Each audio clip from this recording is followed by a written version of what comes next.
C'est important d'innover en désherbage aujourd'hui parce que le désherbage, la production de semences est un élément très important dans le contrôle des adventices qui peuvent être difficiles à trier dans le lot final. Nous avons des objectifs de qualité, des puretés spécifiques qui fait que si le lot n'est pas aux normes, il peut être refusé. En production de semences de champ, ce que l'on recherche, c'est avant tout la qualité irréprochable de nos lots de semences à la vente. Donc il faut des cultures très propres et on sait bien que la partie chimique va en se dégradant. On a un besoin d'innovation pour répondre aux attentes sociétales, aux attentes aussi réglementaires au travers d'éco-phyto. D'où la nécessité de journées comme ça, d'être proactif sur ces dossiers.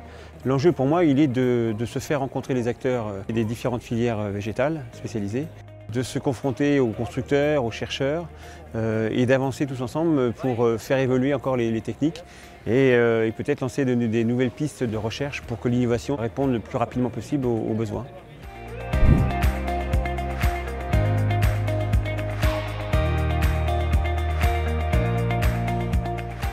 Dans les différents plans éco-phyto, le constat est fait que la diminution attendue n'est pas toujours au rendez-vous.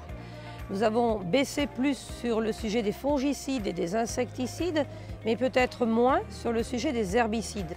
Donc trouver des solutions ici très techniques, avec des capteurs qui détectent les adventices et puis des micro-jets qui interviennent, toute une panoplie de solutions extrêmement pointues sur le sujet du désherbage est quelque chose qui est attendu par tous les producteurs.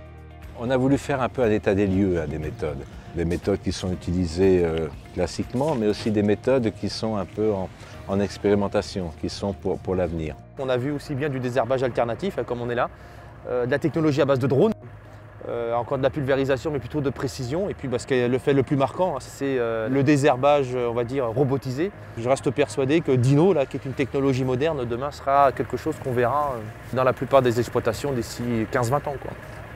J'ai acheté un robot désherbage, le petit Ose de chez Nayo en 2015 pour biner mes cultures en semences biologiques. J'en suis très satisfait. C'est performant sur les stades de cultures développées où le robot peut toujours passer. Je pense qu'on va vers beaucoup de robotique, d'aide à la conduite. Mais on y est déjà, l'aide à la conduite avec les guidages RTK et tout, pour avoir le plus possible de précision. La précision fait tout en fait, parce que pour pouvoir travailler avec tel type de socle, dans tel type de culture, se rapprocher le plus possible du rang, de façon à travailler un maximum de surface à l'hectare, il faut parler de précision et que de précision. Parce que c'est bien ça qui nous permettra de travailler un maximum de surface à l'hectare, qui n'est pas couverte par la culture et qui est potentiellement une mauvaise herbe.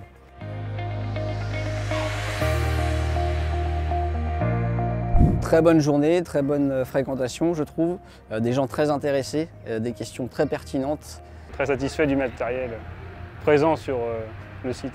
Honnêtement, je ne m'attendais pas à avoir autant de solutions de désherbage. Ça permet quand même de voir un panel de matériel et certains très spécifiques, ce qui peut être vraiment intéressant.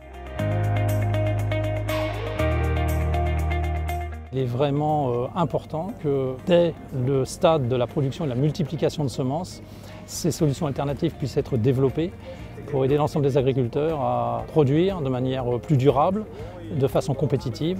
Et en ce sens, l'exposition d'aujourd'hui est une belle réalisation qu'il faudra renouveler, à mon avis, pour promouvoir toutes ces techniques alternatives qui ne feront que croître et embellir.